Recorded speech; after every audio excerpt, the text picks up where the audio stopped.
Yo, what is up, Raider Nation? It's your boy Simone Raider back at it again with yet another video. If this is the very first time you guys are coming across the channel and you love Raiders content, then hit that subscribe button, hit that notification icon munch to notify you guys when I upload more videos just like this. Now, I know that I didn't drop a video yesterday because your boy was at the happiest place on earth, but I'm back today. So with that said, we got a lot of things to talk about, and first things first, of course, we're going to talk about the quarterback position because why not? The Raiders do need a quarterback, and I've talked about this a lot of times in the past couple of videos. And I know the last video I talked about Matthew Stafford, and I'm going to talk about him yet again because reports came out today that Tom Brady had somewhat of a meeting with Matthew Stafford up in Montana.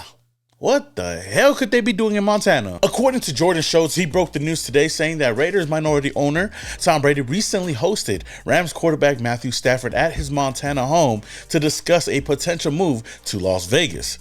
As we all know, Stafford has permission to explore options with other teams. Now, that really is interesting to hear, and I know a lot of Raider fans were all excited about this and thinking, you know what, Stafford could be the next guy for us, and he very may well could be that guy for us. What? But Ian Rappaport shot down any of those rumors, saying that they quote-unquote had a meeting in Montana, saying that Raiders minority owner Tom Brady and Rams quarterback Matthew Stafford ran into each other at a ski resort in Montana. Sources say the meeting, unplanned, was not extensive or in-depth and did not include Brady hosting or recruiting Stafford, despite reports saying otherwise. Now, that's definitely shots fired at my boy Jordan. But, I don't know what's true or what's not true, but Ian Rappaport, being the guy that he is, being a guy that has a lot of sources, is saying that nothing really happened, nothing really went down. They just ran into each other out of the blue. I guess you can call it coincidence that you got a quarterback that's out there, could be out in the open market, and you got a Raiders owner that's looking for a quarterback, coincidentally running into each other in Montana out of all places. I don't know about that one. But whether or not it was for a meeting or it wasn't for a meeting, one thing's for sure, the Raiders are in need of a quarterback. It's no secret to anybody out there. Of course, the Raider Nation is going to attach the Raiders name to a lot of different quarterbacks because we do need a quarterback. And Matthew Stafford being the hottest commodity right now and a guy that most likely could come over here for the right price, I would have put this out of the realm of any possibility because I could see Tom Brady trying to, put some words in there. And if Matthew Stafford is the guy that he wants to bring over here, then hey, so be it. Matthew Stafford isn't the top guy on my list, and it's not because he's not a good quarterback. It's not that he can't get the job done. I look at him in the same tier as Aaron Rodgers and even Russell Wilson. He probably just a little tad better than Russell Wilson, but still, like I said, in the same realm. But looking at all the different scenarios, man, the Raiders can't just get Matthew Stafford out of nowhere. We're going to have to give up something to acquire him. And that's one of the main reasons why I would shy away from Matthew Stafford. And I've seen a lot of trade scenarios going around on the Raiders possibly getting Matthew Stafford and giving up the number 6 overall pick. And for me, hell to the no. I would not want to give up the 6th overall pick to go get Matthew Stafford. I even seen swaps, pick swaps, trade away our 6th pick and get the Rams 26th, 27th pick in this year's draft, plus some other picks to acquire Matthew Stafford, and I still would say no. The number 6 overall pick is a really, really valuable pick for any team out there. Even if we don't address the quarterback position at that pick, we could still get an elite or a game-changing player on the offensive or defensive side of the ball. Somebody that could come and help out this team right away. Not saying that we can't do that at number 26 or 27, wherever they're sitting at right now. But still, to give up that big of a pick for a aging quarterback that's also kind of declining right now. Yes, he has all the skill sets to still get the job done. I just still wouldn't want to give up that much of a price, especially if we're going to bring him over here and pay him upwards of $50 million plus per year. That's just crazy. And for fans out there that feel like that's a good decision for the Raiders, it's crazy. You're either going to do one or the other. I'm not going to be giving up draft capital and on top of that paying $50 million plus per year. No, it's just not going to cut it. I don't mind paying him $40 million per year. I'd rather pay Matthew Stafford over Sam Darnold, but still, I wouldn't want to hit that mark, especially if we're going to give up a lot in the draft. Now, I'm not saying all of this to say that Matthew Stafford is a bad option or Matthew Stafford is a bad quarterback. I just don't like what we would have to be giving up to get him. That's the main reason with why I feel the way I feel. When you look at the pros and you look at the cons, looking at the pros, man, of course, Matthew Stafford right away can help the Raiders win now. And I feel like he would be a good fit under Pete Carroll in this system.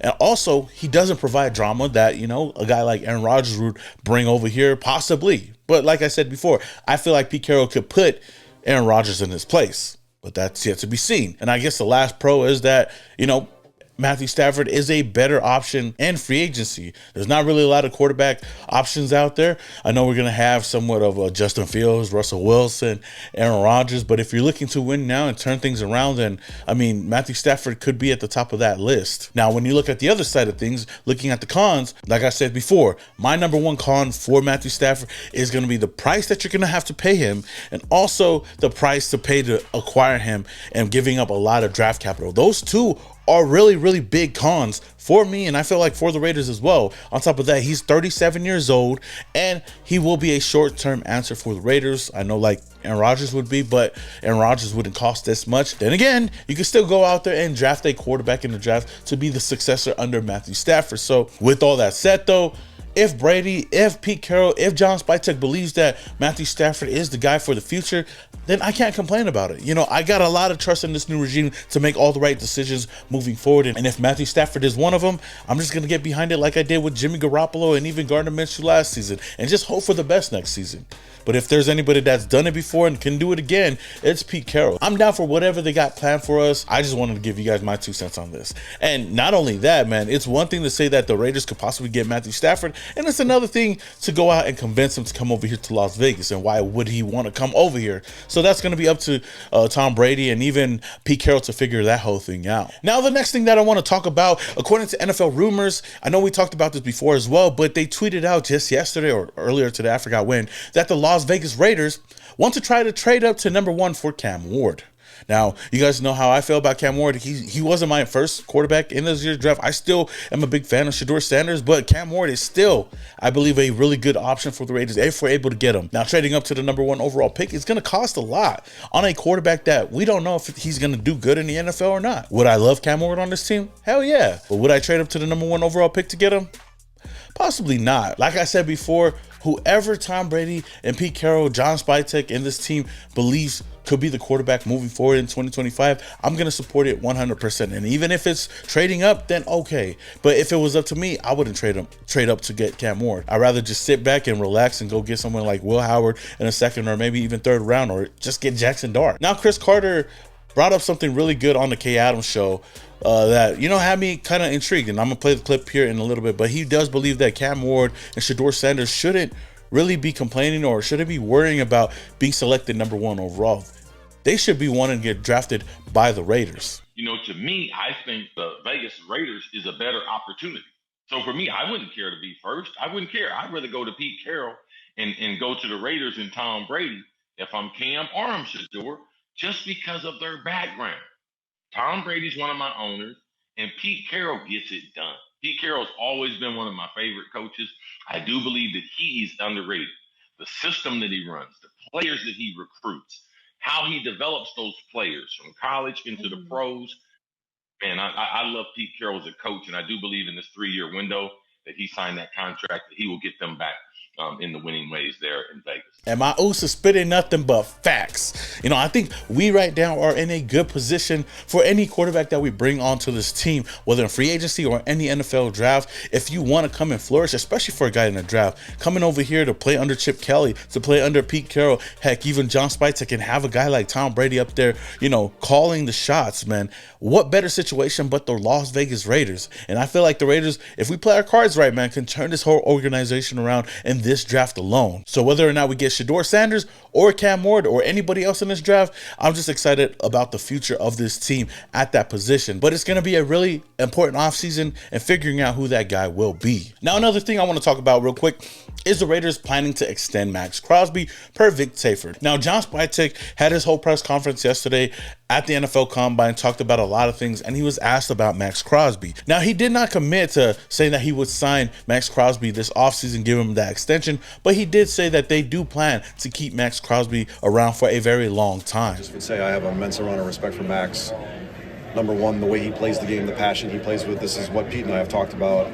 We want that to be what a Raider looks like, and he's a great shining example of that too. And he's also a really skilled and talented player on top of it too. So I envision Maxx being a Raider for a long time here, and I think that's what he wants too. And we'll just we'll go forward with that in mind. Now, I do really like the fact that, he's keeping his cards close to his chest because he doesn't have to tell anybody anything. Anything that happens in Vegas stays in Vegas, especially in the organization. Don't want to give the media anything to kind of run with or, change the narrative on a lot of things. One thing's for sure, Maxx Crosby loves the Raiders. He loves the Raider Nation. He loves this organization. He's been through the thick and thin with this team, and I don't think he wants to go anywhere. I just know that he wants to get compensated well for what he's done for this team and what he's gonna do. And I know there's been a lot of trade talks going around everywhere about Maxx Crosby and his future, but one thing's for sure, if this team can figure something out, or at least give Maxx Crosby some kind of confidence going into the season that he's going to be taken care of, then I think we should have nothing to worry about with Maxx Crosby in his future. Now, I did see this clip from Pete Carroll, kind of talking about Maxx Crosby, and I thought it was really, really interesting and something you really love to hear from your head coach. Even through the challenges of these years that he's been in the Raiders, he is not wavering in his commitment to doing something really, really special. Like I'm saying, these are the people that I've met since I've come to the Raiders, and I couldn't be more thrilled to be surrounded by this kind of mentality. And Max is the real deal. He is a great competitor, and he'll do whatever it takes to get it done. So another player that could possibly be staying in Las Vegas is Malcolm Koonce. Now, Malcolm Koonce is one of those intriguing players that is going to be kind of hard to gauge going into the offseason, especially because he's going to be a free agent. We've seen what he was able to do in 2023, at the end of that season with AP, kind of barging onto the scene and being a really, really dominant pass rusher in the league. But then last season, we weren't able to see him at all because he got injured just 3 days right before the season. And now he's just kind of been stuck in limbo. But I know with the Raiders bringing back Patrick Graham and his relationship that he already does have with a guy like Malcolm Koonce and, his relationship that he has with the rest of these guys on the defensive line, I could see the Raiders bringing back Malcolm Koonce. But I feel like it would only be on a kind of prove it deal, because I don't know if the Raiders are going to be wanting to pay him top dollar to come right back. But it's going to come down to Malcolm Koonce, if whether or not he wants to come back to the team or if he wants to go out and get paid from another team, because I feel like there's going to be a lot of teams out there looking to pay him a lot of money just off of the fact that he showed a lot of promise in 2023. But Vic Tafur said that he asked Pete Carroll if it was a priority to bring back the Raiders defensive free agents, and Pete Carroll said yes, it is. We need every one of them back. And he also went on to say that we're anxious to get Malcolm Koonce back. I also heard some other reports that Malcolm Koonce seems to be much more of a priority for the team than a guy like Robert Spillane and Trayvon Merrick, which I think is kind of crazy. But hey, I know Pete Carroll sees a lot of greatness and a lot of young players that, are starting to come up. He's done it in his career for many, many years. So Malcolm Koonce could possibly be the answer for us opposite of Maxx Crosby for years to come. So if they go in that direction, then I'm down with that. As long as they bring back Robert Spillane and Trayvon Merrick, then shoot, I'll be okay. With that said, the Raider Nation, man, let me know what you guys think about all of this that we've talked about today down in the comments below. Until the next one, this is your boy, some more Raider and your boys.